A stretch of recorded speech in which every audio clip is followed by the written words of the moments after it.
What's up everyone, John Rettinger from Techno Buffalo here with an unboxing for you that I'm very excited about. This is the Sony Ericsson Xperia X10.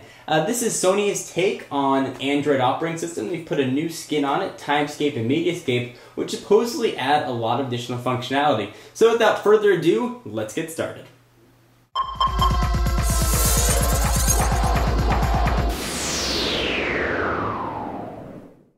So the folks at Negri Electronics hooked us up with a white review model of the Xperia X10, linked down below in case you want to check out Negri. Some of you guys might not be familiar with the X10 as it hasn't been carrier released in the US. This does support AT&T's 3G bands. It's running on top of Android 1.6, and I'll go over the rest of the spec as we continue the unboxing. Let's go ahead and dig in. So we got a picture of the device on the front. On the side, we got sort of some IMEI information. Nothing on this other side, nothing on the back. And on the top, looks like this phone came from Rogers. So it's probably purchase unlocked by the folks at Rogers. And it's going to set you back about $500. So go ahead and break the seals here, or at least attempt to, without slicing a finger, which is always a difficulty with this ridiculous knife. And push that off to the side. Let's go ahead and dig in.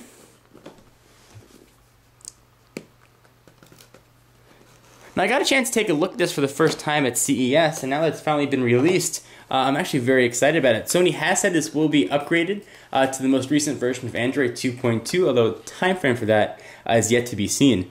The phone feels very slim, and it probably feels so light because I'm guessing there's not a battery in it. Let's go ahead and see what else you're going to get in the box. Go ahead and pull the top off. Looks to be a pretty standard unboxing experience. So we've got a battery, which is of size, if we can find it on here. Looks to be a 1500 milliamp hour battery, so that should power it quite nicely. We've got probably your usual array of accessories, stereo headphones, a recycle bag, charging. Let's see if Sony used a proprietary port as they are known to do. Nope, this is using a micro USB for charging, so that's quite nice. And the plug to go into the wall outlet. It's a miscellaneous sort of material on the X10. But enough of that, let's push it off to the side and take a look at the phone itself, because there is actually a lot to look at here.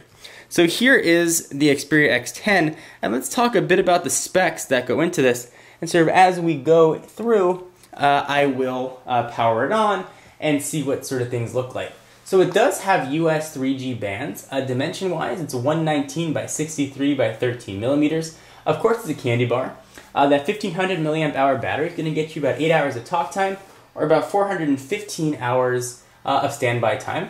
The display is sort of the TFT capacitive touchscreen. It can show 65,000 colors, and has a pretty nice resolution of 480 by 654, and that is a 4-inch screen in case you're wondering. It's powered by a 1 GHz Snapdragon processor, so this thing should be pretty fast and powerful. Although, from what I understand, it does not support multi-touch yet. So we'll see if that's actually the case. This is running, like I mentioned, a skinned version of Android 1.6. So let's go ahead and dig on in and see what else we have. Dig on into the phone rather, and see if we can get off the back and pop in this battery and do sort of a first boot up and see what it looks like. Alright, so we got the back of this phone pulled off, and I should mention that this does have an 8.1 megapixel camera on the back with LED flash. It has a touch focus, image stabilization, geotagging, face and smile detection, which is kind of neat. And it does shoot, of course, video at WVGA at 30 frames per second. So here is the micro SD card, which is going to come installed, and it is a 16 gigabyte card, which is quite nice to sort of have in there. Let's go ahead and pop in the battery.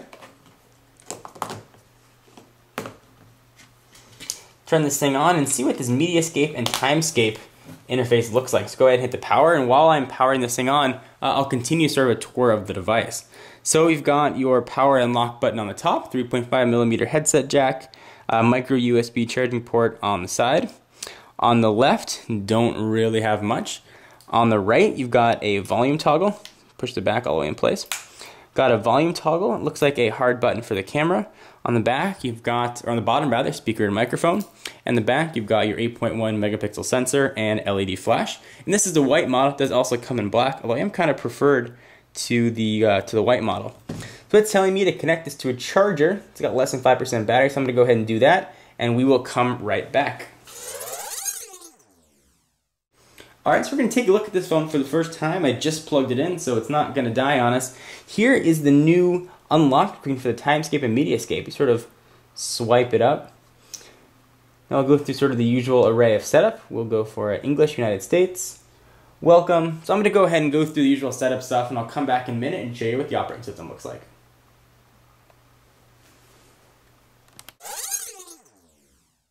Okay, so we are all set up, so let's go ahead and take a look and see what this operating system looks like. It's very much Android, but you almost can't tell. So you've got your pull-down notification window. That's pretty stock Android. The buttons across the bottom, you've got a menu button, home button, and a back button. You don't have sort of the 4 Android array. You've got a couple home screens you can navigate through. It looks like we have 1, 2, and 3 home screens.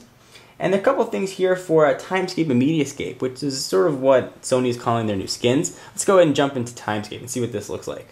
So this is Tile set up to set up Timescape. We'll go ahead and skip setup services. This is a way that you can sort of go through and view all of your email notifications and things like that. And you get sort of a tray at the bottom. You can scroll through. You can go to Facebook and sort of go through and check out all of your missed calls. You check out your messages. There's Facebook. It's sort of everything will show up, and you can flick through it and scroll sort of as you like. It sort of amalgamates and combines all of your accounts. And Mediascape is something very similar for the media side of it, for pictures and stuff. So it puts them all into one screen for you. And that is sort of a very quick overview here of the new Timescape and Mediascape and the Sony Ericsson Xperia X10. Let's do one last check and see what sort of extra widgets are included in here. And it looks like it is very much stock Android with a bit extra. So you get web thumbnails, quick settings, and Timescape, and that is about it. So 4-inch phone, US 3G for AT&T bands. A lot to like about this, and a very thin package. But before I go, let's do just a real quick size comparison, see how this thing stacked up to the competition. I will go ahead and unplug this 4-inch behemoth. So here it is next to the iPhone 4.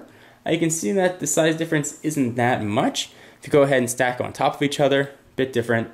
And from a thinness standpoint, the X10 is very thin.